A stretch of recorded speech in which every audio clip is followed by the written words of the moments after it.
Good to go. Oh man. Oh man. I'm still a little flabbergasted, to be honest. I'm still a little flabbergasted. Also, Josh, you ain't loyal, bro.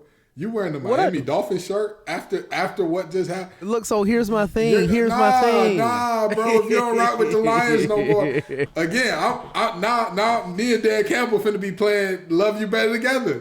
You telling me you falling out of love with me? We No, gonna be a Man, four-field you together. are too big to be singing that song, man. Too big. Hey Chris, watch yourself. Watch yourself, brother. Watch yourself, brother. Watch yourself.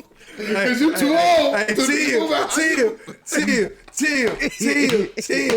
Hey, I'm chilling. Chill. But you know, I'm waving the flag. I'm waving it. hey, listen. But you know that the Lions, it's I tried to tell everybody at the beginning of the season, and again, everybody said, "Oh, Ken, you're so cynical. We watch Hard Knocks, and this team's gonna be good." Wait, come on, man. All us Lions fans knew when they drafted Jameson Williams, we was like, "Oh, he's not gonna play for how long in the season?" Yeah, this team probably could. You spent the first round draft pick on a player that's not gonna play until at earliest week 10, 11. Yeah, this season probably cooked, and they probably accepted that. And you know what I mean? That's just, And they traded that's just T.J. what it is. Hawkinson today, so Hey, listen. there Hey, goes listen. the tank. Hey, listen, man. Hey, listen. Honestly, T.J. Hawkinson, while he was from tight end U, while he did some good things, I'm not gonna lie, he was a little bit overrated this year, bro. Like he really didn't do too much to make me say like, hey, we need to keep him. He's a cornerstone of this team going forward, and they're gonna have to pay, bro, too. So, You ain't like That's- them paying, bro? absolutely not. No. Tight end is a position where you could hit randomly on somebody in the middle of the draft, and like you'll be all right. Like, and there's a lot of good tight ends in the league that's not getting no burn. Like Brevin Jordan with the Texans, I think all he needs is the right opportunity, and he gonna be the next Darren Waller for real. But that's another story for another time, fellas. Let's talk about today's show, okay? Because we got a lot going on, man. It's the greatest month in sports. We're rolling into November where you got NFL rolling, you got college football rolling, you got NBA rolling, you got the World Series rolling, you got college football rolling, college basketball on the way right behind it. We got some of everything, and we gonna get into a little bit of everything today. This NFL trade deadline was like the NBA trade deadline last year. Steve Nash is on the unemployment line. Don't worry, Steve, I got you with the plug on the WIC cards and on food stamps. You know what? Never mind. We ain't gonna get into that. But Ime Udoka got a new job, and in the words of that old rock band, don't give him no lines and keep your hands to yourself, Ime. We're going to be all right. We're going to be all right in Brooklyn. Just keep your hands to yourself, big dog. And we got a lot to talk about today, man. The World Series is going to, and we got to talk Game 3 after what was an epic collapse in Game 1 and the domination in Game 2. That sounds like a good show to y'all. Sound good to me.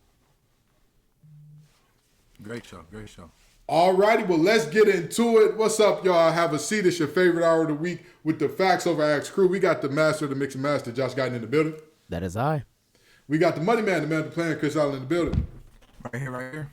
And then you got the little old MC, that's me, Ken Gibbs. Now, fellas, before we get into the show, we always do a Would You Rather. And this week's Would You Rather is, would you rather lose the ability to lie or believe everything that you hear? So here's my thing. If I believe everything that somebody tells me, could I, by another way, find out that it's a lie, or I just take it as the truth for like forever? You take it as the truth until somebody tells you something to contradict it. I have to lose my ability to lie then. Because I was thinking like an ignorance is bliss kind of thing. Like I feel like I'd be extremely happy if I just like, if I just thought everything was the truth, I wouldn't be stressed out about is this that or is this that. But if somebody could tell me something that contradicts, my brain immediately flips, I feel like that's a lot of strain on your mental health. As opposed to, I don't think I'm a super dishonest person to begin with, so I don't really think it'd be a big deal for me to just tell the truth all the time. I just have to have a couple of uncomfortable conversations that I would rather avoid a lot of times. But I was just about to say, you say that now until your old lady asks you, does this dress make me look bit? Till mom is asking, hey, how much are you actually making on that job? I mean, And now you giving her the exact detail. I make this much. This is how much my bonuses are. This is how much my RSUs are. Like you breaking it down in the whole thing with it. You know what I mean? That's a little sickening if you ask me. But I digress. Chris, which one would you rather have, man? Lose the ability to lie or believe everything you hear? I'd rather lose the ability to lie. At least if I lost the ability to lie, it'll protect me and protect those around me. But it's omitting. Are we counting omitting as like lying? You know? Yes. It's still a lie, Chris. Okay. All right. So yeah, losing the ability to lie, and then it just forces you to basically just say everything that you deem is true, or everything you can prove that's true. So I'm not gonna lie, man. I guess we gonna be a straight shot across the board because I also would gladly lose the ability to lie over believing everything I'm told. Only because people tell some outlandish lies, man. Like if people in the world were a little bit better, like if the lies people told weren't so like Right. out there, I'd be cool. But it's too much. Like it's too. The fact that people are still saying in the year of our Lord and Savior 2022, I ain't never seen a slave ship. We was already here, bro. What? What is you?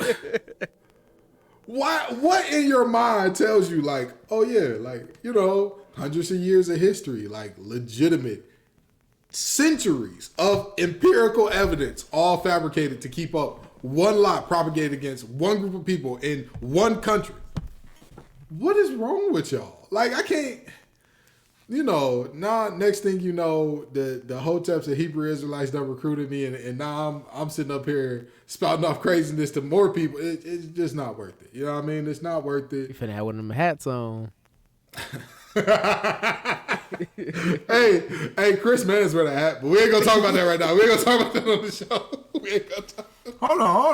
We ain't gonna talk. What y'all talking about? For those of you who are listening and cannot see right now, Guyton just pulled out the kufi. We were also, what's crazy? The hat can refer to so many things because it can refer to the kufi, it can refer to the kente cloth kufi like Josh is wearing. It can refer to the kufi that like the fresh out of prison Muslims wear, or it can refer to the red hat that the Moors be wearing. Like the little red hat, yeah. It refers to so many things, but we all know when you say you finna start wearing that hat, we all know what it means. We That's literally, right, brother. all know what it means. Not facts. Hey, Facts man. getting Ziff mark. Hey, man, hey, Now facts we over need acts, to get the talk zip mark in. about the young brother Kyrie Irving. Please.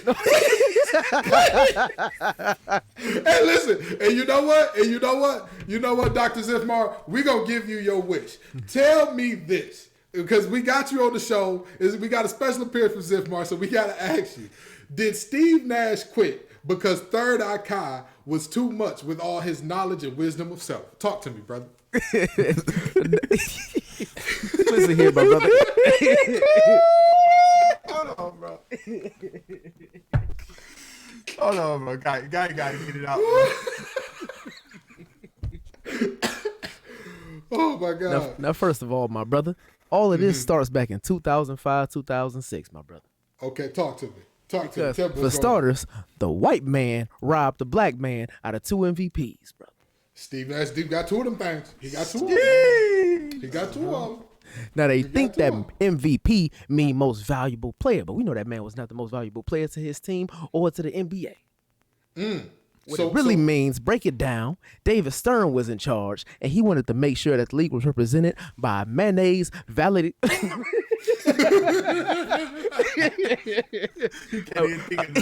A mayonnaise vindicated person, my brother. Vindicated person. To make sure that the league is on the narrow. I mean, It's I on will straight say and this. narrow, brother. I will say this. Jerry West has been the logo for some time. I mean, That's right. there's And been the more logo impactful is players. white still. There- They never there changed has the been- color of the logo.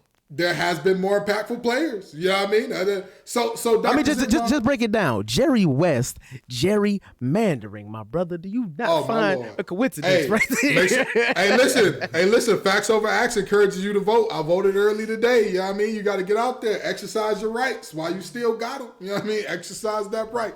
So tell me this: what is the reason for Steve Nash and the Nets parting ways? Talk to me, brother. Talk to me. All right, brother. Now, what you really want to know is that these two young black brothers that are in charge of the locker room, and Kyrie Irving and Kevin Durant, they've been having a hard time getting wins. They've been having a hard time living up to their potential, brother. Right. So I think what's really going on is they want to get a brother that look like them, that think like them, that played on the same court as them in order to get them on a straight and narrow. Steve Nash is like a substitute teacher. Now, you ever seen a substitute teacher inside of an inner city school? Did you, your brother, go to Detroit Public School? I'm gonna tell you, Hillary Swank and Freedom Ride is just about the only good one that get it. She get a pass. All the rest. Now tell me what you gonna do if it's time for Algebra 2 when you walk in that classroom and you see Steve Nash, brother. Oh, we acting up. We ain't learning no algebra that day. Exactly. A squared plus B squared don't equal nothing today. It equal whatever I wanted to equal. Exactly. That's what's going on. Now, you could say Amy Udoka has been acting up too, but you got to think that it is a man's destiny, no? I'm going to stop it there. Hey, Chris, talk to me, man. This situation with Steve Nash and the Nets parting ways. What is the reason? And let me ask you this. Who do you think is more at fault and to blame in this situation in terms of what happened with Steve Nash and the Nets? All right, now that we got Guyton back, I just want to point out before I get into this. Guyton's Eastern Conference was Bucks, Celtics, Cleveland, Brooklyn, Philly. That was Guyton's Eastern Conference. Now, it's still early. But Gibbs, man, you didn't even consider Brooklyn in the play-in this year. I mean, I don't think they should have been considered. Yeah, me neither. But I was just pointing out some, just because I love to just when Guyton do wrong, I just love to bring up the data. In fact, just like y'all do for me when I'm. I mean, it's the early. Giants was terrible this year. I was right with my Cleveland pick. Hey, listen, if the Giants was bad this year, y'all would have been like, yeah, Chris, you was on that. You know what? But anyway, so the whole situation is like this. Steve Nash, you came into this situation, right, with James Harden, Kevin Durant, Kyrie Irving. I don't think there's ever been assembled a better skilled three players in history. Like, yeah, Curry, Clay, KD, but Clay isn't as skilled as James Harden in that. Kyrie is probably as skilled, a little bit skilled as Curry, and KD's the same player, both ways. Yeah. So if you put that in consideration, Steve Nash, what's up, bro? What's up? Nobody in a first-time head coach has ever been gifted three of the most skilled players in the history of basketball. When you find that coach, let me know. Only other coach that may have been close, and he wasn't a first-time head coach, but Doc Rivers when he got the Celtics. That was a gift made from heaven for Doc Rivers. But he also had plenty of coaching experience before he did that. And he is a brother, just to point that out. He is a brother.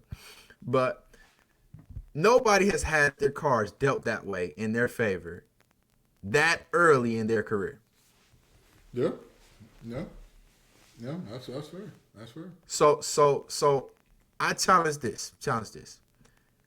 Can we please make sure people have the qualifications? So what you're saying is the qualifications weren't met, but somehow he still got the job anyway. Yes. I might need Zifmar to come back. I might need him back. But you know what? We ain't gonna like those two MVPs. We ain't gonna do it. I'm gonna tell you this. I think that this is 100% on the Nets. I think this is 100% on the Nets. Indeed. This was as poorly managed of a situation as possible for things that were out of Steve Nash's control. Now, don't get me wrong. Steve Nash was a mid. Sure. Steve Nash was not good. Absolutely. The roster that they gave was absolute trash. Why would you trade for Ben Simmons after what we saw out of him last time? After what we saw out of him last time, we saw him on the NBA court. Again, I'm not even people for as maligned as Russell Westbrook has been, for all the things that you say about Russell Westbrook, and trust me, I'm one of the biggest critics of Russell Westbrook. I ain't never sat here and said, "Hey, he an animal, he a monster." So in defense, really quickly, in defense, we saw that Ben Simmons was dookie, right? Right. We saw that Ben Simmons Well, was I dookie. wouldn't say he was dookie, but he hadn't played in a year. So Well, I however, mean, if you look at won't, his, but I will. You won't, but I will. I knew after that series.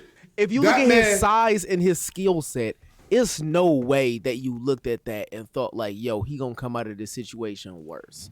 I didn't think. Yo, I've seen Ben Simmons airball multiple layups this season, and the Brooklyn Nets have played 6 games. You didn't expect that. You didn't expect this man to be averaging 4 points. no, I expect him to be rusty, but not this bad. Like literally, Kyrie yelling "shoot" at you is Like he's pretty bad. unplayable. So let me tell y'all exactly why I knew this was going to happen. Ben Simmons went from Philly to in the playoffs when he struggled in against the Hawks. Everybody said, well, the moment got too big for him.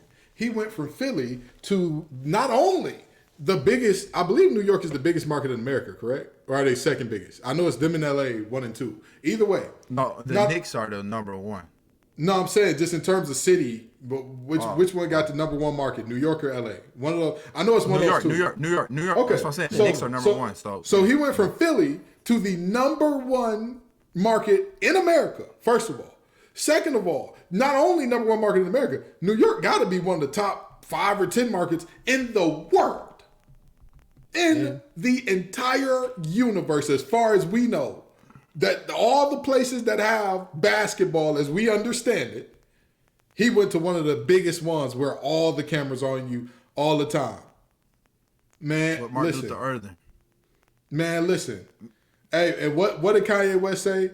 The lights flash so much that I got to do the yayo dance. That's what the lights in New York are doing to Ben Simmons right now. And let's talk about what he did last time we saw him on the court before this year. It was against the Hawks, correct? Indeed.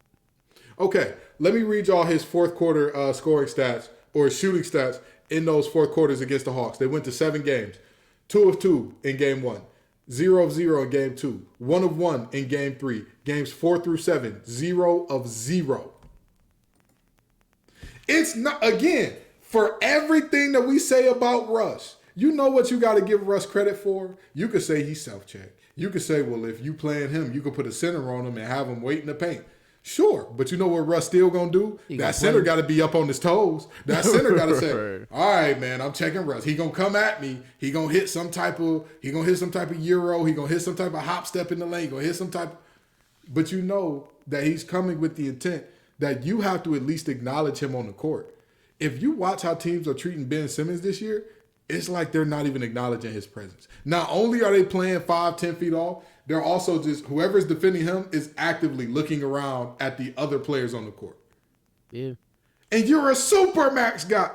The Nets. I mean, I saw Kyrie drop a dime off to that man under the rim. Giannis was right there, and Giannis ran up the floor on a layup, and Ben missed the layup. Ladies and gentlemen, again, I am not, this is not in defense of Steve Nash. I'm not saying Steve Nash is a hell of a coach and the Nets made the wrong decision and he's the guy and he's going to get them to the promised land. I'm not saying that at all. What I'm saying is the Nets are managed so poorly. They're managed so poorly that this to me, I don't understand how you can look at, again, the original 2 with Kyrie and KD and say we need James Harden. How do you do that? How do you do that?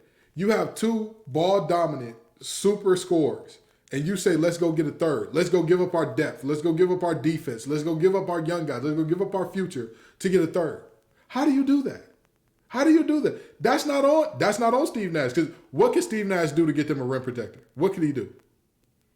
What was he supposed to do? So to me, this was a failure all around. Nobody was good here. There are no heroes in this story, but there are some supervillains. There are some Lex Luthors standing there saying, I finally got you, Superman. And that is Sean Marks and company, because this was terrible. This was god awful from start to finish. And again, whether Steve Nash was there or not, it don't matter who the coach was. This was not going to work out. Just point blank, period. I mean, if you look at the trend of big threes, nobody expected to be this bad. They were looking for some defense and some playmaking. And if you think of Kyrie and KD playing off ball, that's not a bad idea. I'm gonna keep it a buck with you. Even if he missed shots, if he just shot the ball, he would be more effective. Even if you miss shots, even if you just attempt shot, look at Anthony Davis right now. He has career low 3-point percentage shooting, but he gonna keep shooting it. So you know what you gotta do? You gotta go out there and at least attempt to guard him out there. You don't even have to stand near Ben Simmons. My thing That's what I'm saying. That's what I'm saying. His job is that he's a professional basketball player. I don't see Ben Simmons like doing extracurricular activities. He don't have a mixtape out. I ain't seen Ben Simmons in a movie. Like, what else could he be doing besides practicing his jump shot? He's not in Well, he's a car guy. He's a car guy. So he probably because drive to the gym and shoot.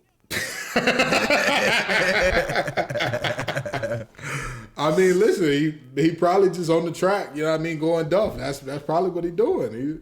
But at the end of the day, again, when I saw this man, I'm not upset at him. Again, every star is not a star in the same way.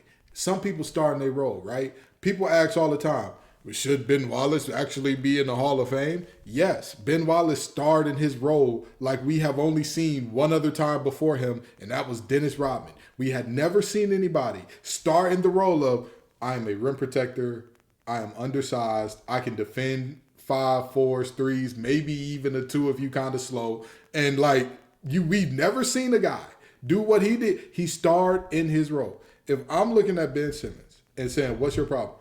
His role on that 76ers team was to be the 1B or the second in command to Joel Embiid's number 1. If you're a second in command and you take 3 shots in the fourth quarter of a 7-game series, and it's not even like he went 0 for 3. He made every shot he took. Correction for anybody that didn't follow that. He didn't go 3 for 3 in the 7th game of the series. He went 3 for 3 if you combined every fourth quarter Every single for fourth 7 quarter. games. Yes, every single fourth quarter for 7 games. So again, it's not like he was terribly inefficient and he was missing everything and he couldn't hit the side of a Walmart the side of a Walmart from the parking lot. It's just that he just chose not to shoot.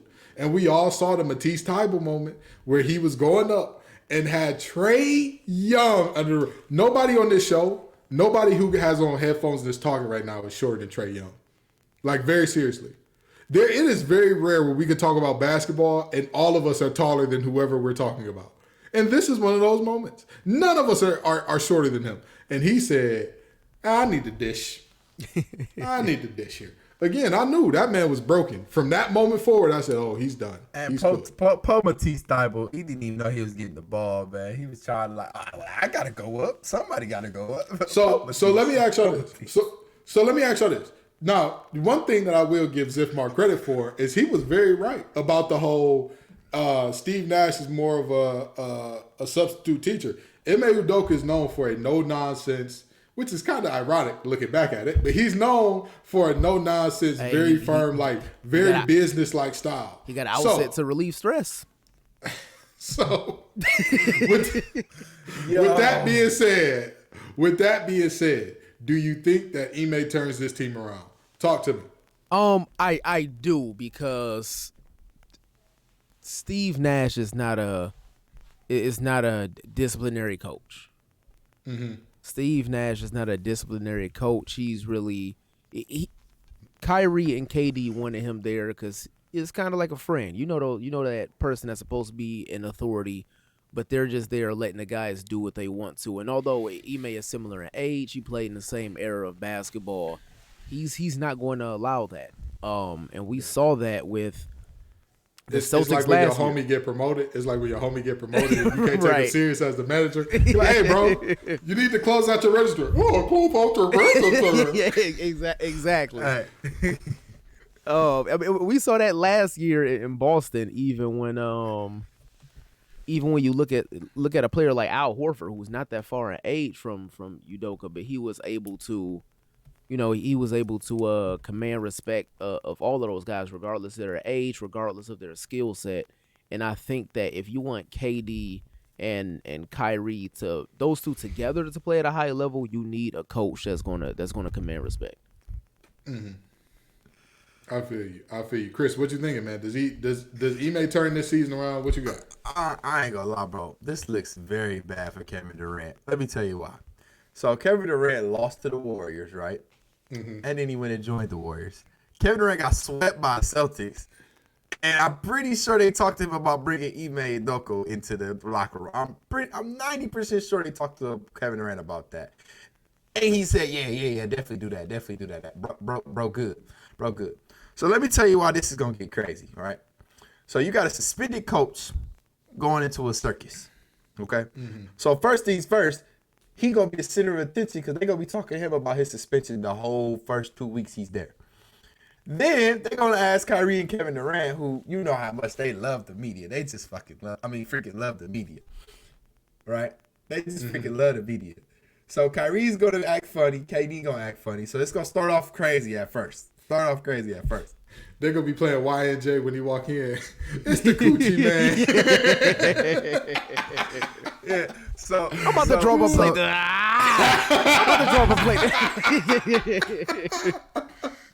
I'm about to have Claxton come up with the pick and roll. I'm gonna have Kyrie roll around and he gonna put it in the hole. Man, I don't know. So it's gonna be wild first month for them. It's gonna be a wild first month for them.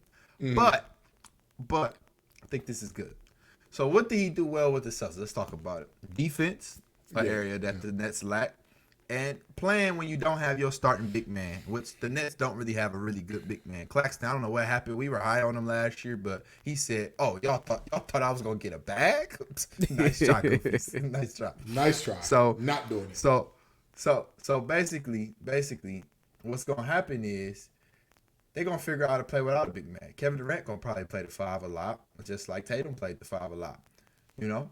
And what's gonna happen is the Nets gonna start clicking. And then Ben Simmons gonna try to shoot. I'm gonna tell you. I don't think Ime turns it around because again, Steve Nash wasn't the problem. There were two. This team is rotten to its core. Like this is not like a quick, snap your fingers and fix it. This team is going to need to go through a deep rebuild in order to get better. Like, at the end of the day, say what you want about Kyrie Irving off the court, right? At the end of the day, we all know what he is on the court. He's electrifying. He's a heck of an offensive piece. He's a defensive. His defense has picked up this year. It's picked up massively this year. However, majority of the time, he's a net nothing defender, completely average, ain't gonna move the needle, ain't terrible, ain't like he's not like a drill cone out there, but he's not a Marcus Smart either. Kevin Durant, same deal. We know who he is. All around very good. The health is the question, but all around very good, still very athletic, still very skilled, still all the things. I'm looking at this team and saying, beyond those two, what do you have that you can seriously win games with? Joe Harris, we know who he is. It's a Joe Harris in every single Lifetime Fitness right now around America. He gonna hit from wherever on the court he want to hit from, but when you need him to check somebody, it's gonna get a little spicy. Seth Curry, even worse of a defender than Joe Harris. We know what's going on there. That Celtics team had the what's the word I'm looking for? The personnel to do the things that Ime wanted to do. You can play Tatum at the 5 when you got Grant Williams at the 4. You can do that. Grant Williams is a poor man's Draymond Green with a better jump shot. You can do that. You can rock out with that. Who are you going to put at the 4 when you put KD at the 5? Who's going to be a 4? You going to run a lineup with Patty Mills, Seth Curry, and Kyrie on the court at the same time? Well, I would say you run Kevin Durant 5, Ben Simmons the 4, then you run what's his face off the bench? Help me out. Who played at 3 right now for them? Is it off the bench? Yeah, off the bench. Joe Harris. That's what I'm thinking of. Wait, he's not even there no more. Never mind. No, you thinking of Royce O'Neal? Royce O'Neal. That's it. Yeah, That's yeah. it. He went for the Jazz. I was thinking Jazz. Royce Really O'Neal quick, at the not to three. interrupt you, Chris. I played Royce O'Neal in the rec on 2K. I mic'd him up the first 2 plays. He quit. That's all. So yeah, you got Hate Royce that for O'Neal him. at the 3. Yeah, Royce O'Neal at the 3. Then you got Seth, Patty Mills, or Kyrie at the 1 and 2. That's not that small of a lineup. It's not about the lineup being small. It's not about size at all. It's about the ability to do the things that need to be done. What 4-man things is Ben Simmons going to be willing to do? Because even this year, when I say I don't know who in the chat said they said that Ben Simmons is unplayable. I'm done. But very seriously, what has he done well this year? What has he done? What has Ben Simmons done that you look up? Because he's the starting 4 right now. And what has he done that you look at him and you say, oh man, that's a bad dude right there. That's a bad boy right there. He's the starting 4 and he's averaging about 6.5 rebounds a game. That's nothing crazy for.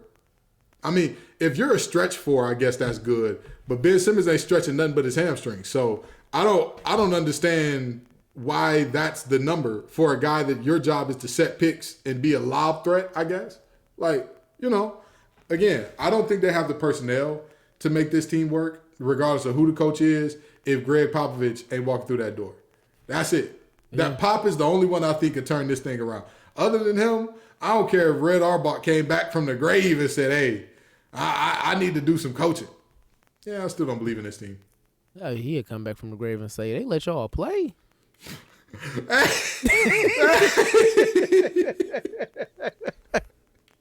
Bro, First thing he'll say, you got a what is your head coach?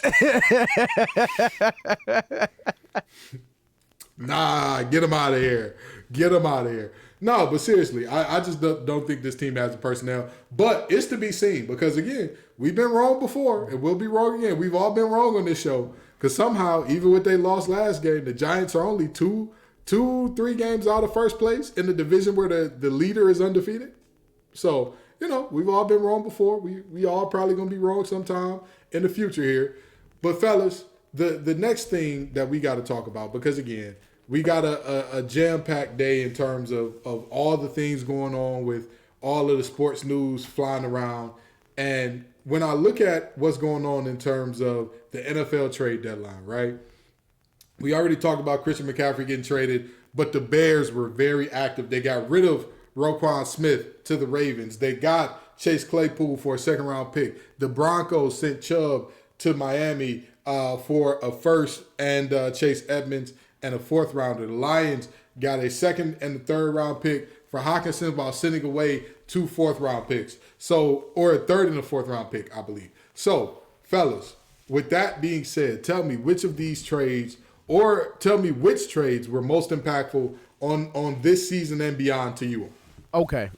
Now, going forward, I know these are 2 teams. Well, one of these teams are either it's terrible all the time, and the other team is either really good or really bad. But I think 2 teams that are in the same division made moves that are going to be amazing for their future, and that's the Bears and the Lions. The Lions traded T.J. Hawkinson, and I'm from Detroit. Y'all are from Detroit. I'm pretty sure y'all saw immediately the reaction on social media was, what are the Lions doing? The Lions are lying in again. Oh, this is the worst trade I've ever seen. T.J., the best tight end we had in 2 decades. I mean, is that saying much? T.J. Hawkinson's contract is up after the year is over. You don't want to fall into an Ndamukong Suh situation where you think he's going to stay and he's not. You get rid of him because he's not. T.J. Hawkinson is a very good tight end, but he's not a tier 1. He's not a tight end that's gonna make or break a Super Bowl roster. Yeah, I don't think he's a Travis Kelce. He's not. He's not in that tier. The Lions have decent enough receiving, and they have young enough receiving to make up for that. And guess what? The most important thing in football, the most important stock that you have when you are a losing team are draft picks. In this upcoming draft, the Lions have 2 first and 2 second-round draft picks. You can easily pick up a tight end that's better than T.J. Hawkinson. Also, what are the Lions good at? The Lions are good at running the ball, And the Lions will be good at throwing the ball because they have a great offensive line. They have a great receiving core. They just have a dog water quarterback whose contract is up at the end of the year. And you can use those draft picks to get you a quarterback that's better than Jared Goff, even if he's not an all-time great quarterback. So those draft picks just fixed your first biggest option, your first biggest issue, which is throwing the ball. The Lions' second biggest problem is defense. Yeah. With Jared Goff going and not having to re-sign Hawkinson, there's nobody else coming up with a big contract. So the Lions just almost freed up $100 million in cap space for this upcoming summer. You can sign defensive players and use the 3 draft picks that you didn't use on a quarterback in the first and second round to fill out your defense. We need a linebacker. We need a safety. We need multiple corners. You can fill 4 of those slots easily with money in the draft picks that you have and still have a 3rd, 4th, 5th, 6th, and 7th round draft pick to fill out whatever spots you need on your team. That was an amazing trade by the Lions, and all they gave up was a tight end who might make a couple of Pro Bowls. Maybe. I get that. I'm gonna say this after just before I go. People gotta realize draft picks in the NBA is one thing, but draft picks in the NFL completely different. Completely different. 1 through 4 in the first 4 rounds, you can get all Pro Bowl player like talent in the NFL. Like the NBA, you're only getting so many picks that's gonna really be that deal. It's so many less, such a smaller. In NBA, outside of the first 15 picks, it's rare that you get an All-Star. Right, exactly. So doing what OKC did in football is magnified times 20. Times 20. So just to show people what you were saying. And really quick, just the Bears are another team that need to fill out their defense. I think they have a solid defense, but they can get younger on defense. And the way to get younger on defense is with 1, draft picks. So you gave up a player who I'm not going to say he's easily replaceable, but he can be replaced. And you put a receiver in there who is still a very good receiver and serviceable and has the veteranship to get a very young quarterback the reps that he needs in order to maybe have a breakout and elite season once you fill out that offensive line, which should be the Bears' number 1 priority. But once you fill out that offensive line and get you some defensive pieces, the Bears might be a very solid, possibly contending team next season. Hey, just imagine being Chase Claypool being like, I'm tired of these hills of snow, man. I'm so glad to be getting out of Pittsburgh. Where I'm going? To Chicago.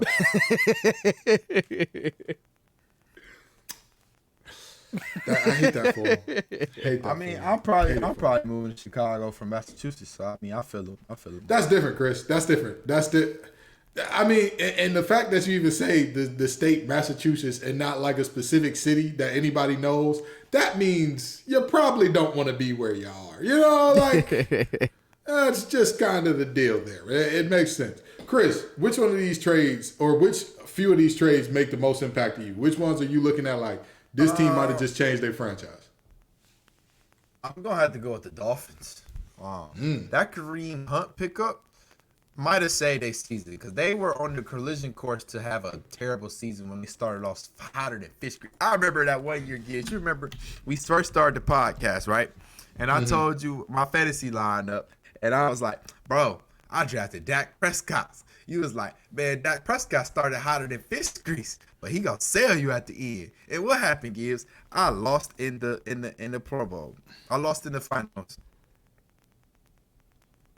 Hey, I told you he was gonna sell you. So I told you. That being said, sorry, I was getting a call. But that being said, basically, where the Dolphins are today is they got a young talent. If they can re-sign Hunt long term, they got 2 of the best receivers in the league. They got a solid running back and a solid young quarterback. So to me, they help themselves.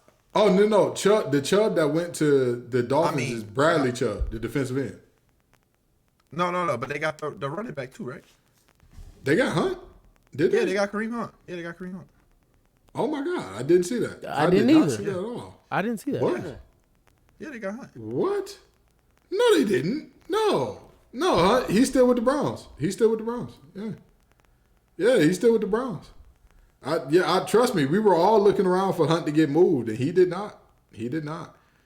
Browns Kareem Hunt stays, and the Dolphins did not get Kareem Hunt. You had us going there. Okay. All right. Even okay. I swear I thought I saw that.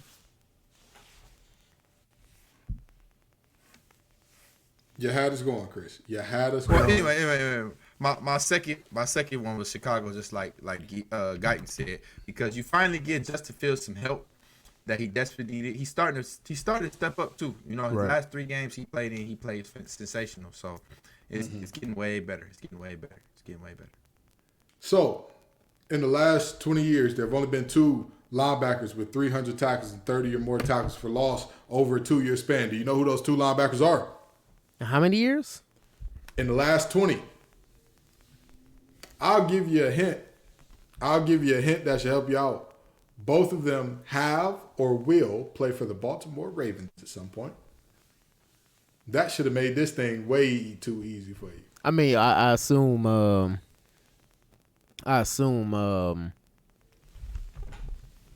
It was Roquan Smith and Ray Lewis. Y'all disappointed me. Y'all let me down. I was trying Those to are think the of Roquan two. Smith's. I was trying to think of Roquan Smith's name. I thought you said defensive tackle. No. Defensive players. Oh, players. okay. Defensive player. All right. If a defensive tackle had 300 tackles over 2 That's years, why I was. that man would have the greatest contract we have ever seen in the history of sports. Forget football, in the history of sports. They'd be signing him to a baseball type deal. But anywho, there's only 2, Ray Lewis, Roquan Smith. To me, Roquan Smith does not get he doesn't get the love that he deserves only because he plays for a bad Chicago team. After watching the Lions play him twice a year, after watching what he does, after watching how fast he is, how physical he is. Now, don't get me wrong. Yes, he does get eaten up by blockers sometimes. But a linebacker who's going to put up 100+ tackles and is going to be good in coverage. One of the Ravens' biggest problems, much love to Patrick Queen. I think he's a baller. I think he's a good thumper. I think he's a good downhill guy. He's a good 3-4 Mike linebacker. That boy can't cover grass. He cannot cover grass. So to see that Roquan Smith is now coming over, and the Ravens are in a situation, a lot of people don't want to talk about it. That's not a team of the future. That's really not a team of the future. I'm sorry to tell y'all this. Between Lamar's impending contract situation and the fact that Ronnie Stanley is always hurt, and the fact that Rashad Bateman is always hurt, and the fact that the receivers that they do have right now, none of them are super, super young. The ones that are playing a lot. Right. Mark Andrews ain't going to get no younger. And although Mark Andrews is still pretty young as well, but that the fact of the matter still remains, this is not a team that I'm looking at. Marcus Peters, he's getting up there for a corner. He's getting up. Humphreys is still young, but still, that's a team that I don't know if that's a team of the future. So you need to go ahead and leverage some things that in this season, in the next year, next 2 years, 3 years maybe, you need to be contending for Super Bowls. And this right here, for a team that's already leading their division, to make a play like this, that's one. And my second one, and I'm not just saying this because he's a Wolfpacker, a guy that came one class after me, Nyheim Hines to the Buffalo Bills. Boy, what? The Bills' biggest problem is they had nobody out of the backfield who was a big play guy, who was a home run threat. You could drop everybody in coverage and know, like, if we give up 5, 6, 7 yards to Singletary, we'll be okay. And you would live with that. With Nyheim Hines in that backfield, boy, I tell you what, you think that you're going, we'll drop everybody back, we'll be all right. Yeah, all right. That guy, he was a sprinter when he came into NC State, and had football not worked out for him as well as it was, I'm sure he would have went to the Olympics somewhere, because that man can fly. So to see that he's going from the Colts team that couldn't figure out what to do with him, what to do with anybody, to a Bills team that's blowing out the rest of the league right now, oh man, that's tough. Yeah. That's tough. I think that those 2 trades, those are mine I'm looking at them and I'm like, hey, these teams, they're going to be something to look out for going forward. Now, fellas, the World Series, y'all baseball guys, we're going to talk some baseball. Yes, sir. It's one apiece. Game 1. One of the first teams that were down 5-0 during this season were 5, and I want to say it was like, 220 or 120, something crazy like that? Yeah. The Phillies made it 6. They get a comeback win. The Stros come back to dominate Game 2. Fellas, what do y'all think is going to happen for Game 3 and the rest of the series? Talk to me. Gentlemen sweep Houston. Okay. Reason being is Houston came out and hit Philly hard in the mouth game one, and Philly hit back harder, especially with Justin Verlander on the mound. I don't think that's something that Houston was expecting. So baseball is a game that's all about adjustments, and we saw that game too, that Houston came out and made those proper adjustments to get that easy W. And although I respect Philly's coaching staff, and I think they have the manager to make those proper adjustments, I just don't think that they have the talent to get it done. Houston has too many big playmakers on the offensive and defensive side of the ball for Philly to get another game. I think it's a reason that Houston had 20 more wins than Philly, and they're in a tougher division than Philly is. Okay. All right, Chris, talk to me. What do you think is going to happen for the rest of the series, man? Basically, I think the Astros gonna stop a hole in them. I mean, honestly, I mean, it's the reason why Verlander has pitched in 3 decades of worth of World Series, 06, 2012, and now. It's a reason. He got the stuff. I mean, and they have the depth in the bullpen. And in the postseason, the biggest factor in baseball is your depth in the bullpen. The Astros got that. They got the hitters to play for offense, and they got the defense. Pitching is defense when you get to the pros.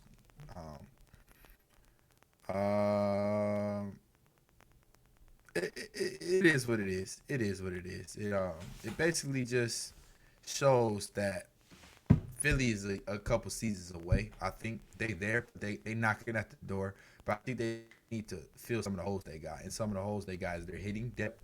They don't have a lot of hitters at the bottom of their lineup, and also their bullpen isn't as solid. They have a decent bullpen, but not as solid as the Astros bullpen. Yeah. Okay. All right. Well, just know if the Phillies come out to pull this thing off, again, not a baseball guy, don't know a ton about these teams, so I'm not going to give a ton of predictions. I mean, it's baseball. You never know. I was just about to say, if something happens crazy, if something happens on some, random little fugazi moment, exactly. I'm a 100% be looking at both of y'all like, what happened to the mud hole that was supposed to be stopped? Now we've got to our favorite part of the week, the facts and acts of the week, and I'm gonna start this one off because I know I like to talk a lot, but I don't want to take up too much time here, so I want to get this one rolling. My fact of the week is Cade Cunningham is him. I told everybody he starts off slow, but when he gets going, he's gonna really get that thing going and rolling. And now look at him. The man is dominating. In the past few games, he's been like 28-8 on like really good efficiency for him on a team that's bad. This is a bad Pistons team. Let's be honest. Honestly, I don't know why Beef Stew is getting as many minutes as he is. Duren is your guy. That's your center. I don't know why we're still playing this game. Yeah. One thing I can say about that Pistons team is for some young players, they finish around the rim with a lot of strength, like a lot more than I was expecting. I thought they were going to be a predominantly outside shooting team. That's Casey, though. You got to remember, Casey with Toronto, that's what he did. That's those young guys. At the rim with smaller guys, tough. That's what Casey, that's what he works on. Kyle Lowry, DeRozan, they not. Well, DeRozan's not short, but he's not a big guy. He can finish up the rim harder than anybody. So. Yeah, true. Yeah. Again, I told everybody Cade was going to be, he's starting up so slow. Oh, he looks so sloppy out there. Don't worry about it. He'll get rolling. And now look at him. All it took was like 4-5 games to get him rolling, too. It took shorter than I thought. I thought it was going to take him a solid 10-15 before he got rolling for real. This even better than I expected. And my act of the week is, give me just a second here. My act of the week is that Lamar Jackson was a quote-unquote 3-game wonder, or that Lamar has fallen off after his hot start. Lamar Jackson has the 5th best QBR in the NFL. What are we doing? Why is it that he is the only player that's like, he gets no grace for like, hey, you have a bad game here and there, bro. We know what you do. We know how you get down. The man has that. But yeah, that's facts. That's facts. Okay. We know. The man has a unanimous MVP, and everybody's just like, hey, bro, we don't know what you want from us. Like, we just don't know. I'm sorry to tell you, what do you want from us? Okay. I don't understand it. It is absolutely ridiculous to me. 4th most passing touchdowns in the league. I don't understand it. And all the guys who have thrown more touchdowns than him have basically the same amount of picks or the same amount of picks as him. Like, this man has been going out there, and none of them have been asked to carry the load in the running game the same way that he has, except Josh Allen. And people talk about Josh Allen like he's the second coming of God, like this is Clark Kent amongst us. And yet Lamar, oh my God, he's a 3-game wonder. He fell off. You would add the 3 to the 16 that got an MVP, so I guess he's a 19-game wonder, right. Which I think that's a lot more fitting. I think a 19-game wonder would be a lot more fitting because, I mean, if we gonna say he fell off and can't do nothing, sure, let's do that, but let's at least be fair with it. Because, again, the man has shown up. He has shown out. He has again, at the end of the day, when you look at what he does and how he does it, it's hard for me to imagine a world where I'm saying to myself, oh, yeah, his weapons, there's no way that he shouldn't be doing what he's doing. What weapons? Outside of Mark Andrews, who are the weapons? Who are the guys? J.K. Dobbins? Rashad Bateman, who's out again, by the way. Rashad Bateman out again, by the way. Duvernay, a return specialist? Who's the guy? Who are the weapons? I mean, I honestly think Baltimore has the worst receiving core in the NFL. I would still say it's the Giants, but the Giants are at least winning games. So I mean, hey man, the Giants receivers going crazy with those little 3-yard out routes.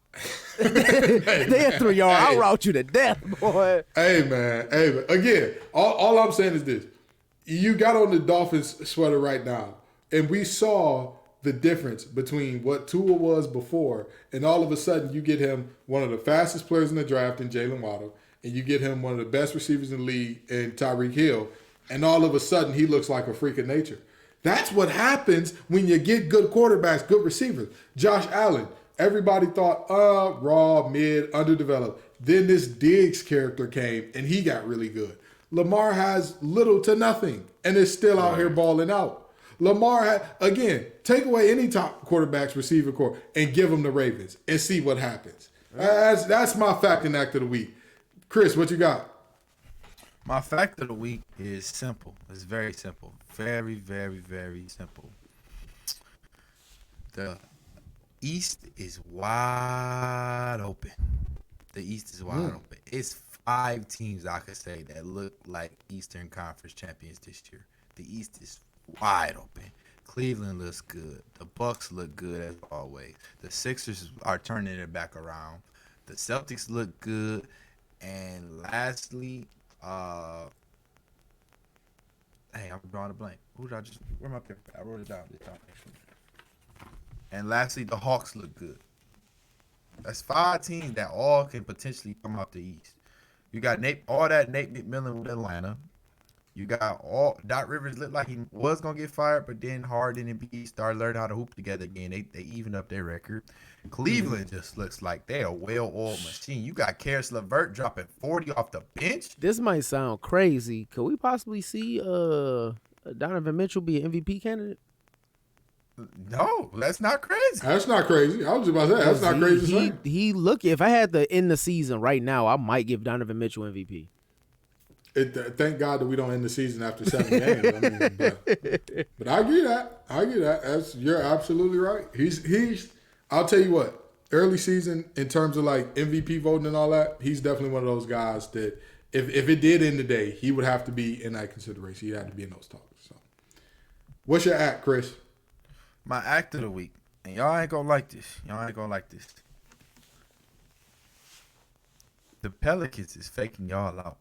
The Pelicans are faking y'all out. They look decent, and they got all that Willie Green over there, but they are faking y'all out. They're frauds, is what you're saying. Be prepared for Zion to miss some time. Be prepared for that team to experience a rough patch. Be prepared. That's all I'm going to say on that.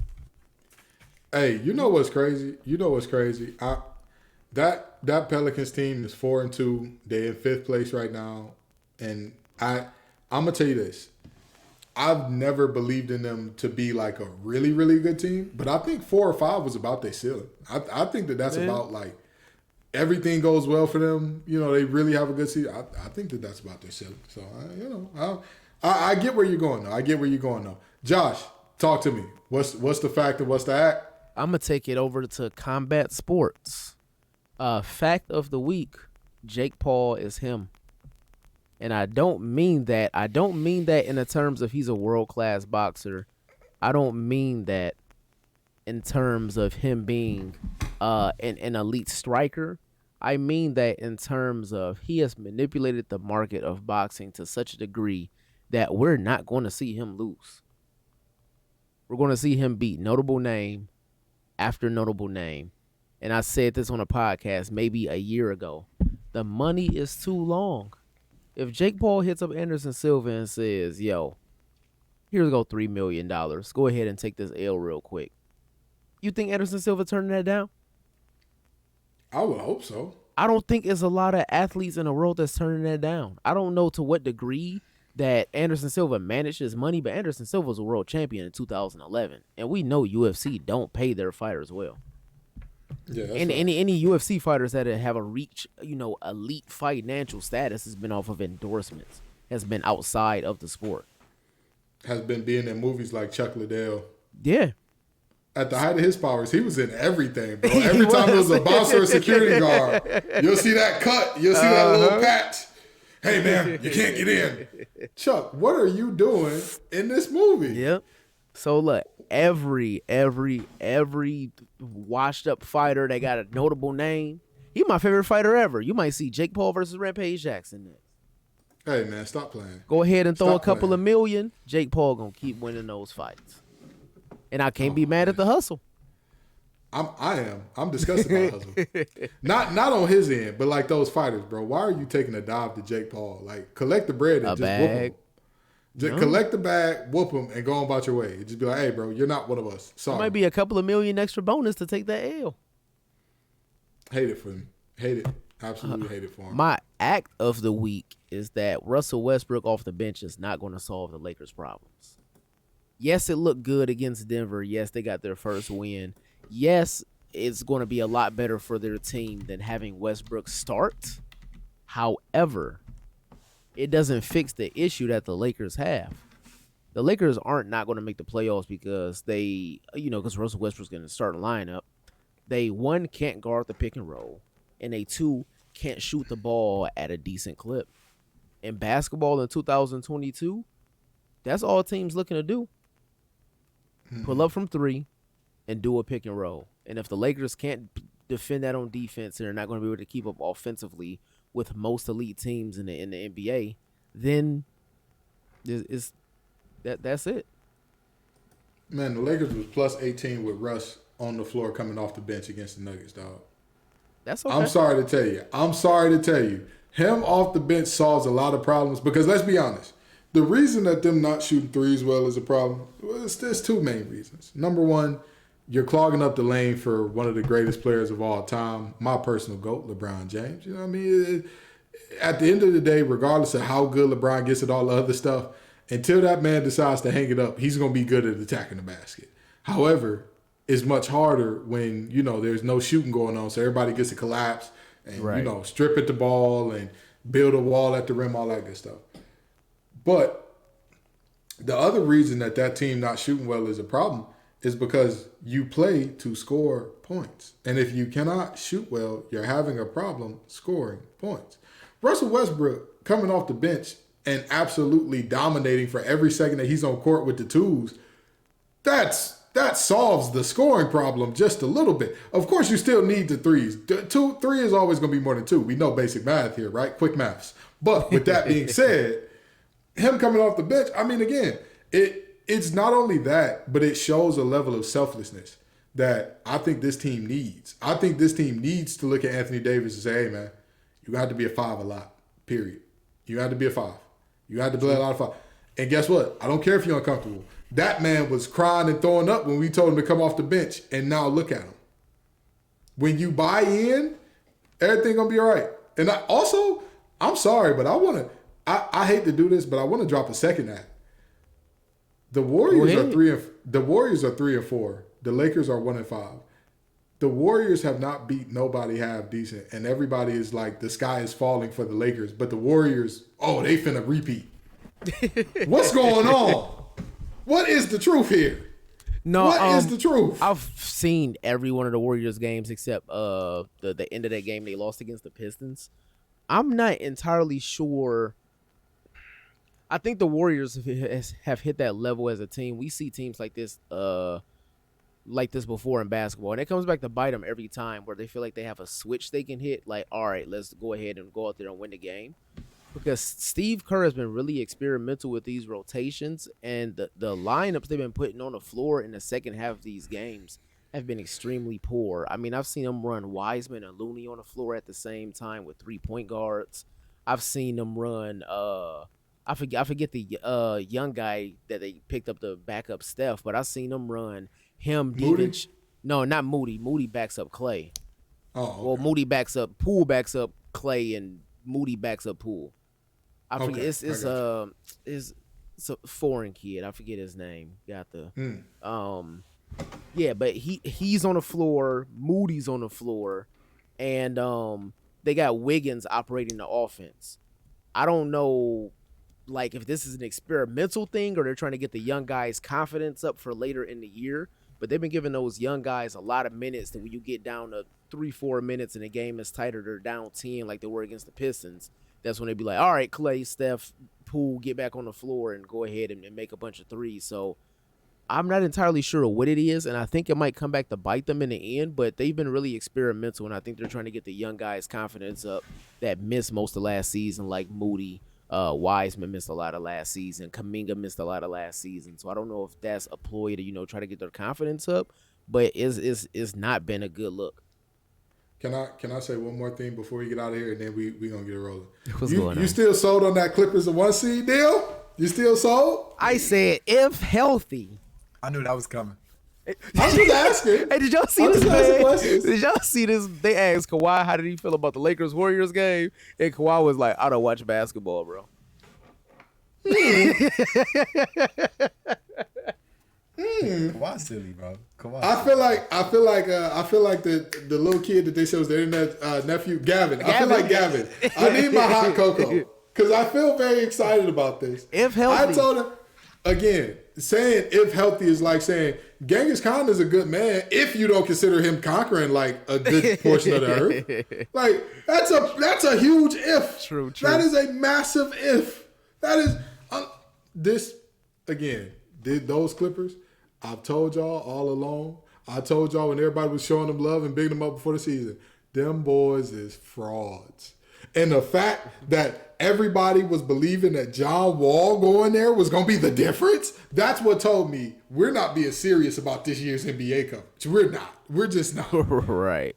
No disrespect to John Wall. I'm not knocking him at all. I think that he was good enough to be playing big minutes with the Rockets for sure. Absolutely. Do I think he's good enough that, he's on your team now? You're looking at a 1 seed from, what were they last year? 5, 6? I think they were the 5th seed. He's not good enough to make your team go from a 5 to a 1. Although John Wall does look a lot better than I anticipated. He looks a lot better than I thought he would be. He looks really, really good. He looks at about what I thought because I was always high on him. I knew when he was on the bench with the Rockets. He didn't look bad when he played for the Rockies. I knew when that he was on the 2 bench seasons with the of basketball ago. That's what I'm saying. I knew when he was on the bench with the Rockets. I said the Rockets are not trying to win because there's no way you could tell me the guard play that I'm seeing is better than what John Wall can do. There's not a world where that's the case. I think John Wall dropped 50 this year at one point. I agree with the way the NBA is now, and he's developed a shot that we had not seen before. Yeah, I agree. But John Wall wasn't gonna be the problem. I told everybody, y'all believe in that little quiet board man gets paid guy a lot. Y'all think that the guy, he's quirky. He brings apples to a steakhouse. Ooh, yeah. Uncle, what's the uncle name? Is it Uncle Dennis? Is it Uncle Dennis. Him and Uncle Dennis, isn't this interesting? Isn't this interesting, guys? Isn't this really interesting? I personally think it's really interesting. I don't know. Everybody doesn't have to agree with me here. I just think it's super funny. Because the Clippers are another team down there 3 and 4 that nobody is saying, hey, we might have been wrong. This is not a 1 seed team. Kawhi's hurt again. This is not a 1 seed team. You think Paul George can lead a 1 seed? Good for y'all. Good for y'all. Anywho, we know y'all tired of us talking about the 1 seeds, the 2 seeds, the seedless apples, all that good stuff. But come on back next week and the week after that and the week after that. Peace and love, y'all.